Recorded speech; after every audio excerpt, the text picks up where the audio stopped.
Hey everybody, this is Joel Roberts. I'm going to go ahead and start the building portion of the river tank presentation.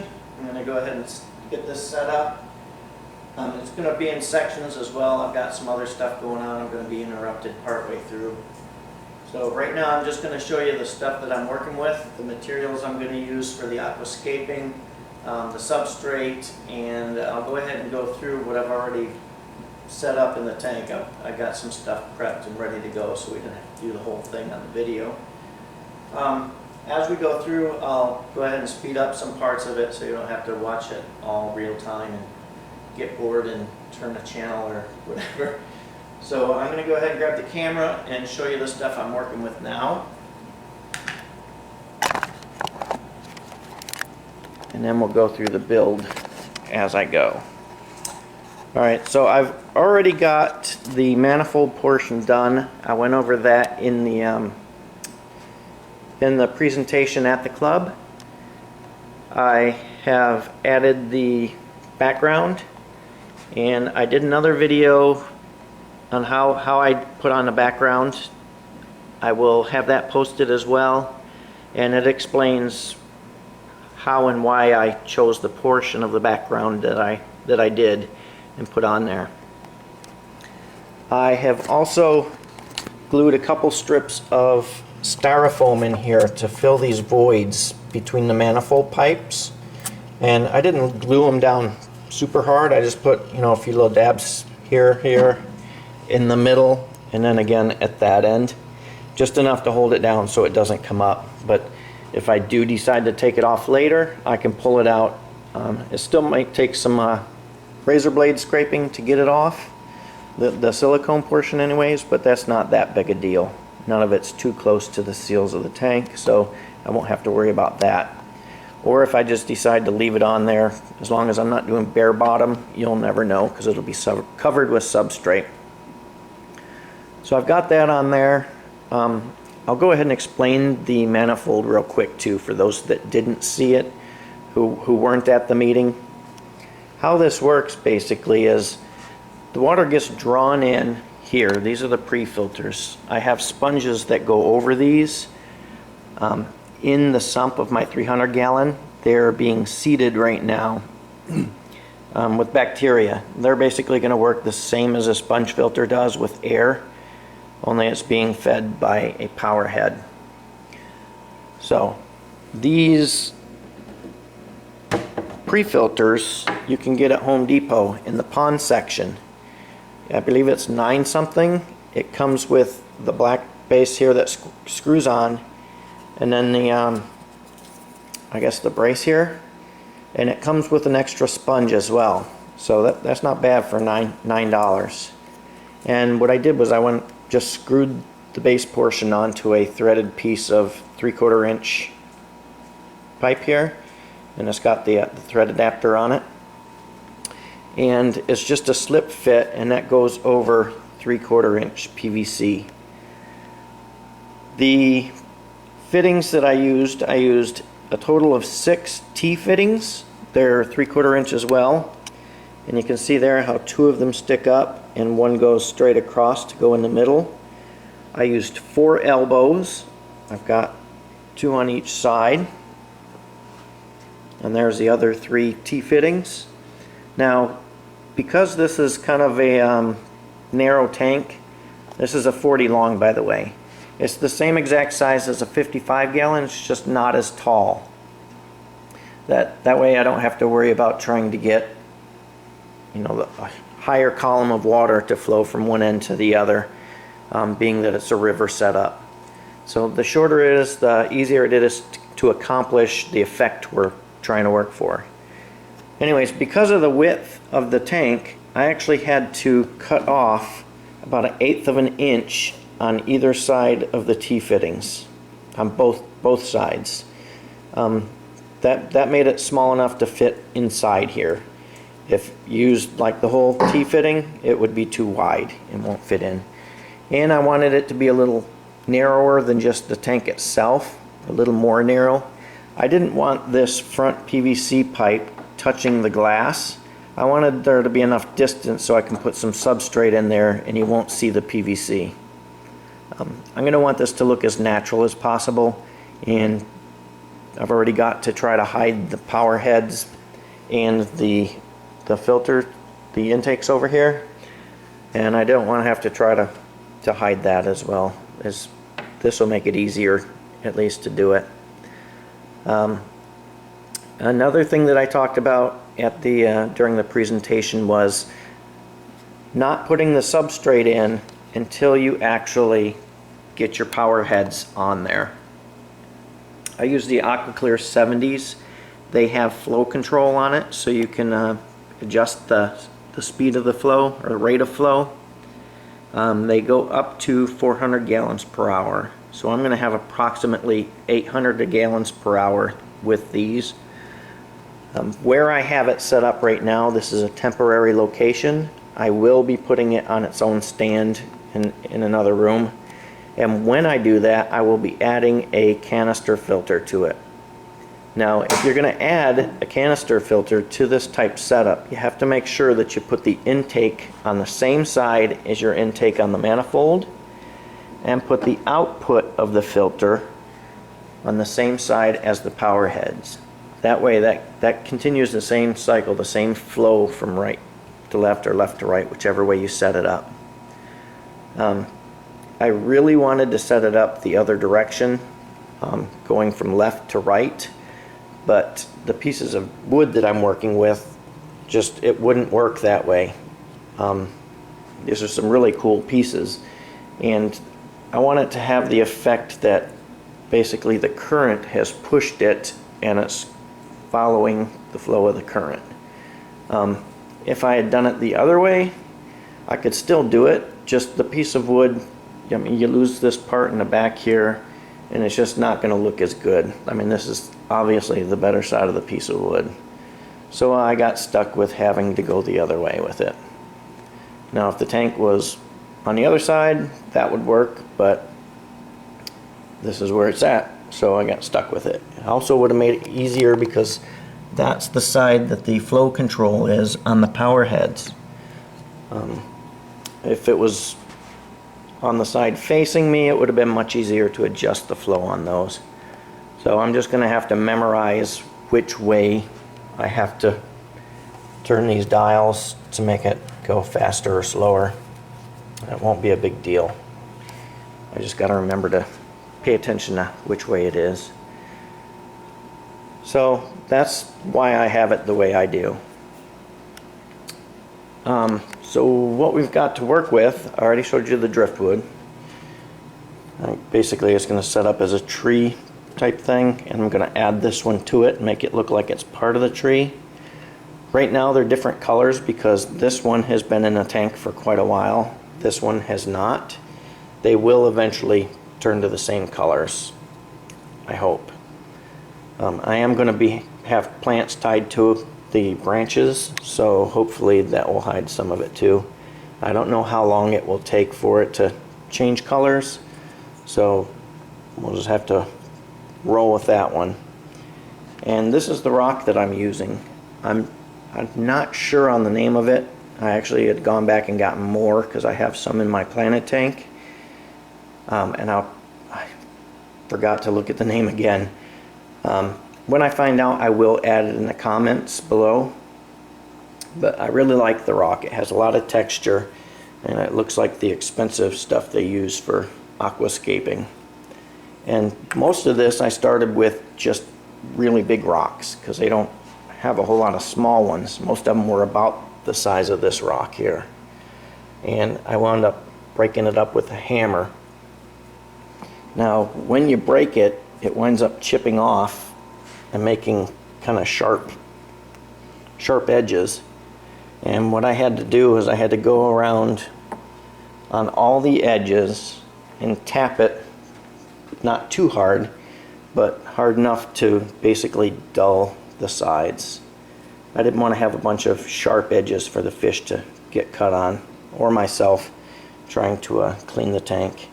And that took quite a bit of time, actually, you know, getting all these edges so they weren't super sharp. And some of these, you look, could have basically made arrowheads out of this stuff. There's a few little pieces that may still need to be kind of toned down a little bit, but it'll work. So I've got my rocks separated in size, and I'll use these smaller ones to shim up some of the larger ones to put them at the right angle I want, to make them stand up so they don't fall down, stuff like that.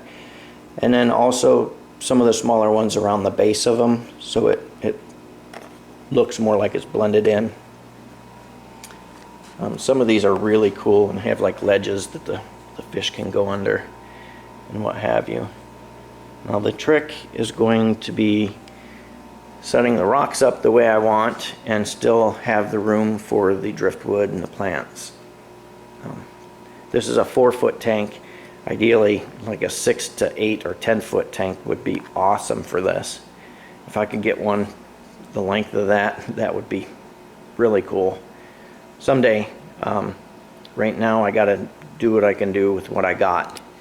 And I do have to give prop out to Petland Jacks. They actually ordered the tank for me, and of course we get the club discount. They give a 10% discount to all North Florida Fishkeeper members. They do have a list of members, and we have membership cards to show. So if you're not a member, please don't try to claim you are, because they will card you and they'll find out, and you may feel a little embarrassed trying to get over. So it's one of the benefits of being a club member. We got several sponsors. Please check out our website. We have them all listed on the website, and it tells what discounts they do give. It does pay to be a member. It's only $20 a year, and you get the discounts alone can cover that, but you get so much more than just discounts from some of the sponsors. We get all these meetings, get to learn a lot of stuff, the camaraderie. We've met some really great friends. In fact, some of our best friends are now from the fish club, though that alone makes it worth it, in my opinion. I mean, there's a lot of really cool people in the club. So a little off topic there, but we'll continue on. The substrate I'm using is the Carib Sea Instant Aquarium. It does come wet, so don't think something's wrong with it. It doesn't require any rinsing. It has water conditioners and I guess bacteria in the actual gravel. Says begin cycling immediately. That does not mean that it's cycled immediately. Keyword begin. It's still going to take this, maybe not the same amount of time, but the tank still has to cycle. Please don't try to skip that portion. You can lose your fish. The ammonia will build up. Nitrates will fluctuate like crazy until it fully cycles. If you're not quite sure what I'm talking about, please look up the nitrogen cycle for aquariums online, and that'll explain the whole deal. It's basically the filters do most of their work via bacteria. There's several different kinds of bacteria. One eats ammonia, the other eats nitrates and turns it into nitrates, etc., etc. But please, that's not what this video is about. Please look that up. It's very important. I also have some Flooville Stratum. It's their shrimp and plant substrate. It's an open bag that I have, and I am going to put some of this in these portions of the tank, these little deep parts. Hopefully it'll be deep enough to where it doesn't get dug up by the fish, or if the current pushes some of the gravel off, hopefully it won't uncover too much of the gravel, or too much of that substrate. Hopefully it'll work. If not, I'll be having to pick out the pieces one by one. But I'm going to be putting that in there to help buffer the pH and bring it down. these rocks will slightly alter the pH and make it a little bit higher. It's not like limestone or anything like that, but it is a stone that will slightly buffer it. I'm hoping that this will just be enough to keep that in check, and in fact even lower it. I'll also be adding some peat moss to the canister filter once I get that going. So between that substrate and the driftwood, that'll help as well. Hopefully I can keep it down. I will, of course, be monitoring this. I'll be posting updates as the tank matures, and as I do that, I will also post the water parameters. So that might help people decide whether if they want to use this rock or not. I'm also working with these Pleco Caves. The whole purpose of me doing this river tank is I got some Plecos I want to try to breed. And they come from rivers with quite a lot of current. And I'm hoping to somewhat mimic that and try to get them to breed. So I got to try to hide those in the substrate, behind the rocks and the plants and the wood and that.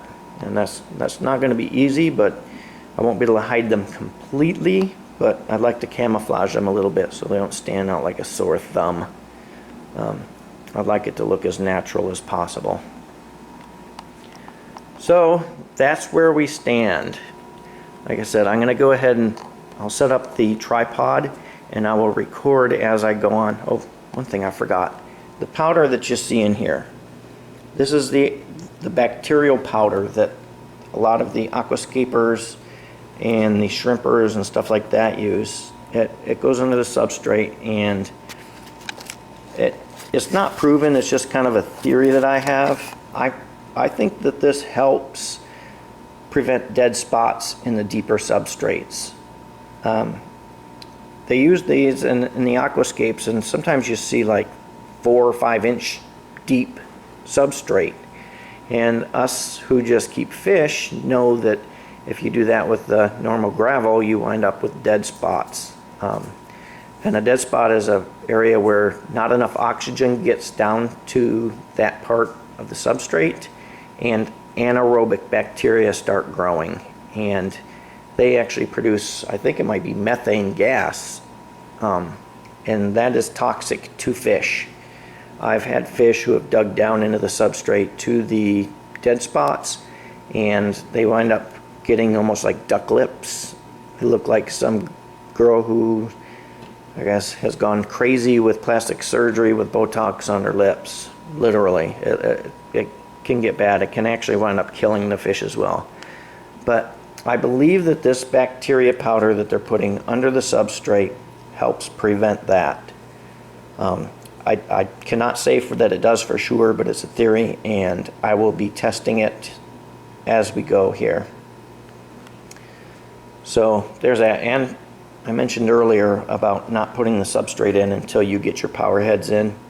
And the purpose of that is these mount to the glass as well with the suction cups, and they have to fit onto these intake parts. And by the way, that is also a piece of 1 inch inside diameter vinyl tubing that I used. That will just basically help. It will flex and give me a little bit of wiggle room with the power heads, and it'll help me fit if I wind up with a different power head or something like that. It'll be easier to adapt to it than the hard PVC. And it gave me a little bit of room. I have one power head slightly higher than the other, and that's to help, you know, different levels of the tank maintain that flow from left to right like a river. I don't want just one level shooting across. I explained some of that stuff too in my presentation about the velocity coming out of the power heads, etc. So yeah, if you covered that with substrate and then you figured out that you don't have enough room to get your power head on there, you have to dig stuff out and try to slide it over after the fact. But this way it fits. I know it does. I don't have to worry about it. I'm ready for substrate. So I hope that's it. If I think of anything else, I will just go over it as I'm filling. So I'll stop this portion now, and I will pick back up with the camera on the tripod and get it going. Wish me luck. Alright, I'm going to go ahead and start with the Flooville Stratum. I'm going to go ahead and put this in some of the void areas from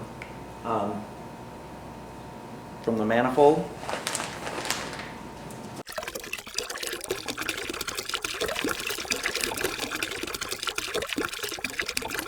And looks like I'm going to have some room for some more. I have a bag of contra soil out in the garage, another partial bag. So I think that I might go ahead and put some of that in here as well.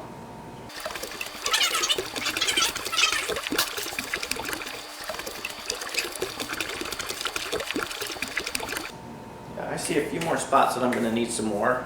So I'm going to go ahead and get the other bag of contra soil and I'll put that in there as well. Okay, so I still have some space in the voids there that I want to fill up with some of the pH altering substrate. And I have this contra soil, I was saying contra. This stuff's more expensive than the Flooville Stratum, that's why I didn't start off with it. And I wanted to keep some for future projects too. But I'm going to go ahead and use a little bit of this to fill those voids up.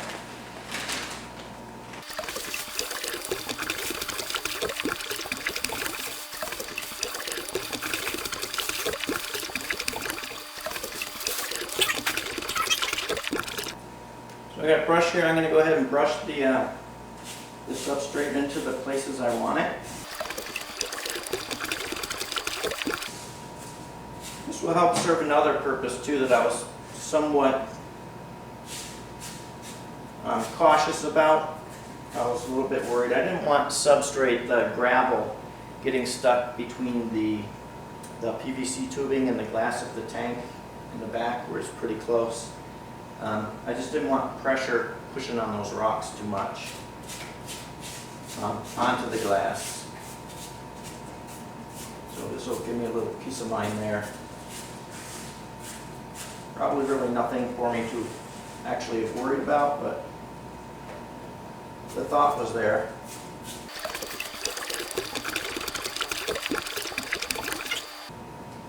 That should be good. Now, I will go ahead and add the gravel. Need more substrate.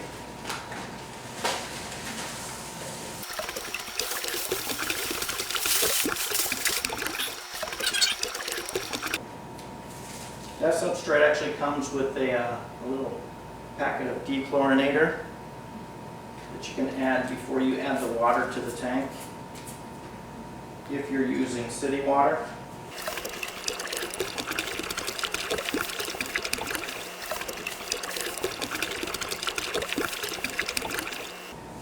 Yes, I believe I am going to wind up having to get another bag of substrate.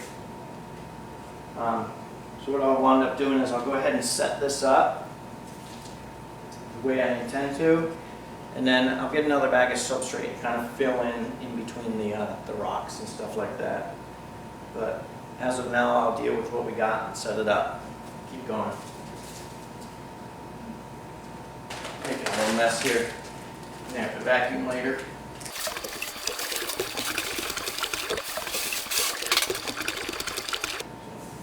Don't forget to take out the dechlorinator.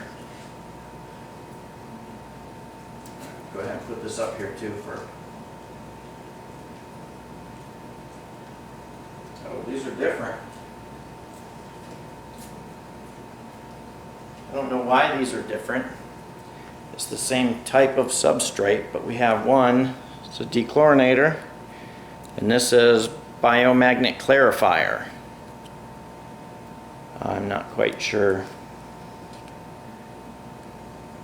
what the difference is. I would imagine one has different types of bacteria. One's a dechlorinator, obviously, but I don't know why they're different in the same type of substrates.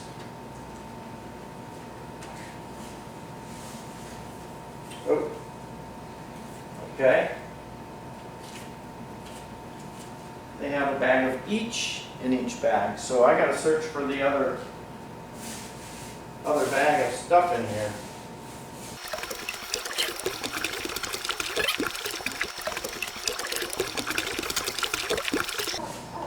Okay, now you want more substrate in the back than in the front. Kind of slope it up towards the back.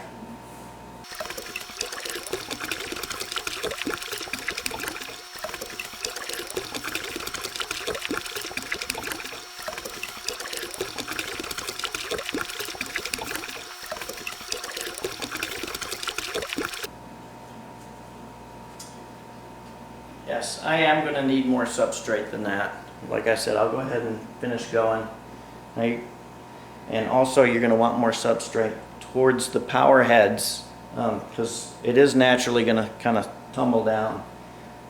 That's one thing too, and you don't want too small of a gravel or fine sand because it's going to blow a lot easier. The larger the gravel, the better in this instance. And when you're setting up the intakes, you have to make sure that those tubes are going to be above the substrate, because when you take them off, you don't want a bunch of substrate to fall down inside of those tubes. And I will show that in a second up more up close. I gotta wash my hands. So I'm just going to show you a little closer. You said you're going to want it not as deep in the front, build up towards the back. And you want it to go higher towards the power heads and lower towards the intake. The power heads will be pushing some of the substrate over. And you definitely want to have these up higher than the substrate level. When I go to take this off, I don't want substrate falling in there. That's one thing I can note too. None of my manifold is glued into place except for these two tubes going into the T's. I do not want, when I lift this off, I can just take the sponge off for normal cleanings, but if I ever have to take this off, the whole thing, I don't want that tube to come out because the substrate will go in there. Okay, so we're going to continue on now. Got the substrates in, and we're ready to start with the hardscape. First, I'm going to place the Pleco Caves and try to position these so we can try to camouflage them with the other stuff.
I hate to do it, but I'm going to have to snip a piece off that wood.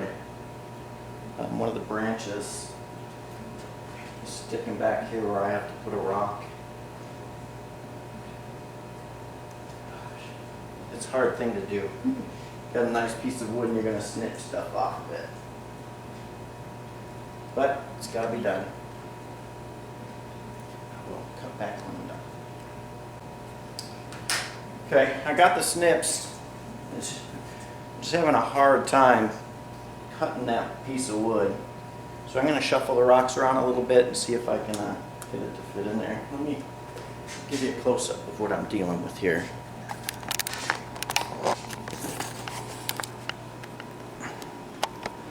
See, I'm trying to hide these Pleco Caves with the rocks. I don't want to see that flat slate. And this piece of wood has this little branch right here. I can't really twist the wood anymore because I don't want it hitting the glass. I need to be able to clean the glass. That's just a tough one. Okay, I'm just going to kind of play with these rocks a little bit, and we'll go from there.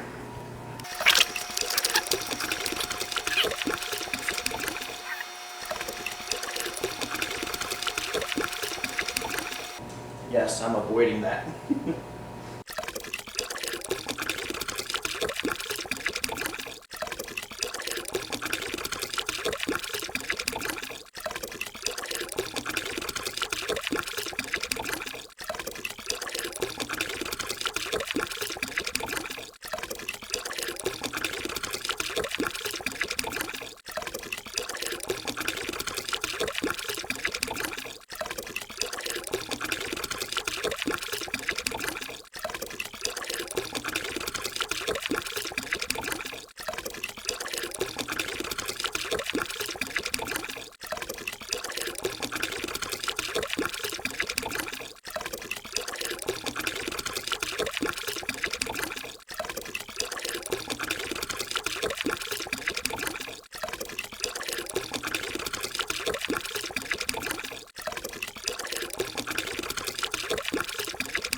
Alright, we're getting there.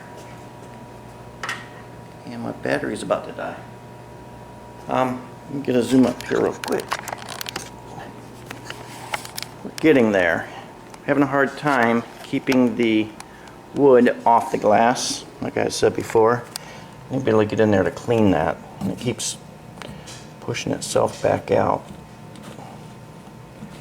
I think I see what I need to do. I'll get it figured out. And I'm trying to camouflage the cave a bit. So I've got to put this down and go get a few little rocks that I got outside and plug the camera in. So I will be back. Okay, got the camera plugged back in. I couldn't find many little pieces out there, so I guess I still just got to work with what I got. Bear with me.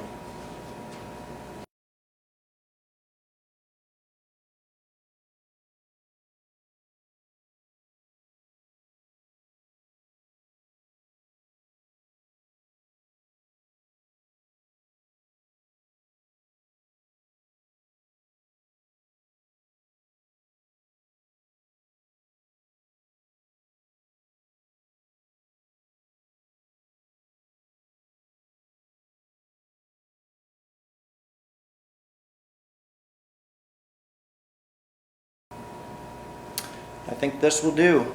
It's not perfect. I'm sure I'll do some moving around. I do have to put the plants on the wood. Oops. Gotta zoom in.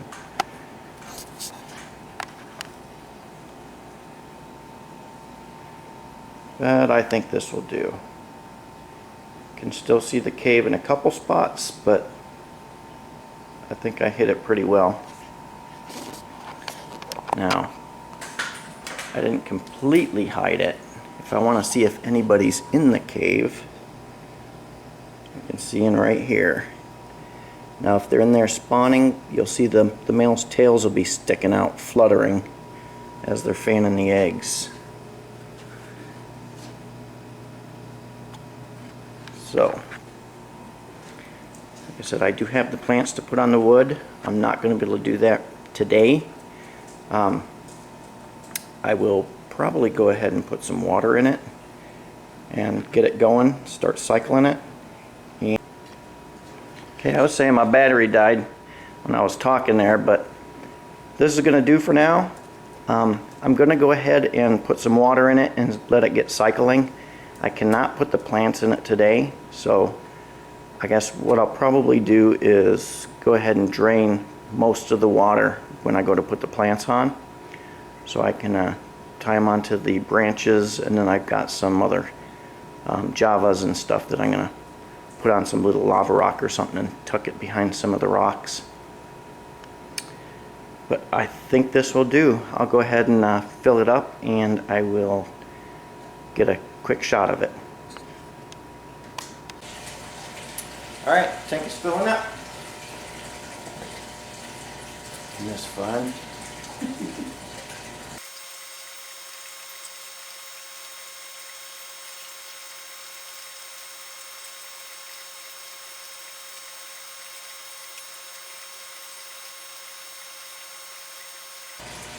I'm just adding this little piece of this rock on that wood till it sinks. The smaller piece was already pre-sunk, but just the time that I've taken setting it out here before I set it up is enough to make it float again. So I know for a fact this one's going to try to float. I hope this rock is enough to hold it down.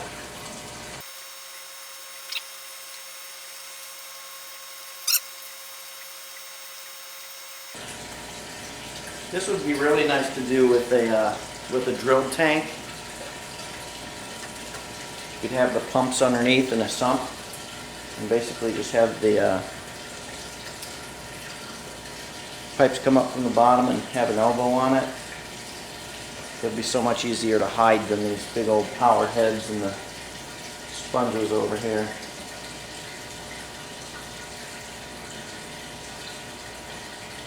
I'll have to try that one day.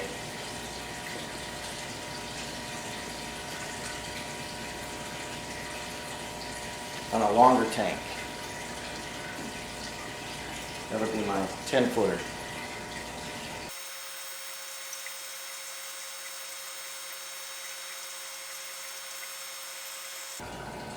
So glad I finally did this.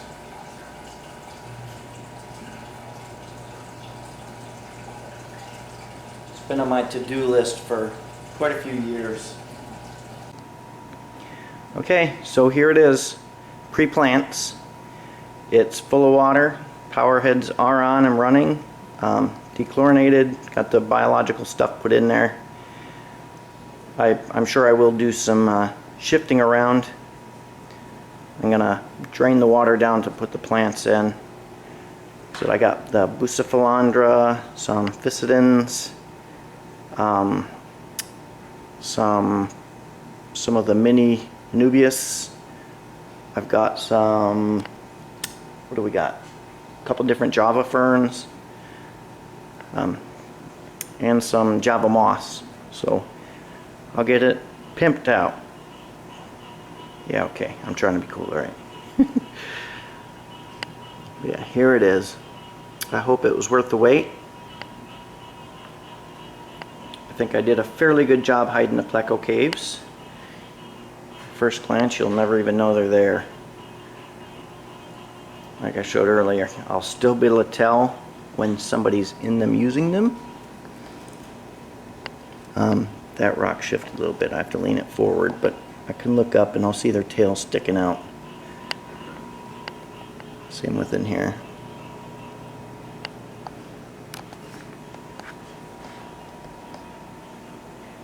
And I will do water parameters and stuff like that and keep it all updated. Do some progression shots and stuff like that. So once again, I will get the plants up there, and when I do, I'll also do an update on that and add it to it, so it will be included in the final cut.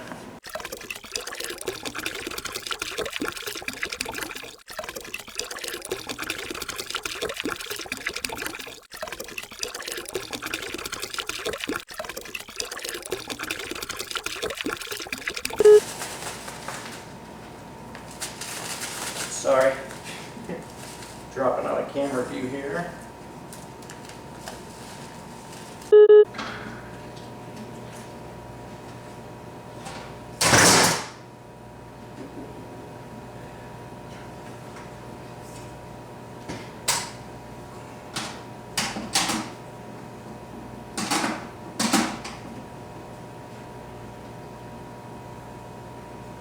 Like I said, you're going to want more substrate in the front and build it up in the front.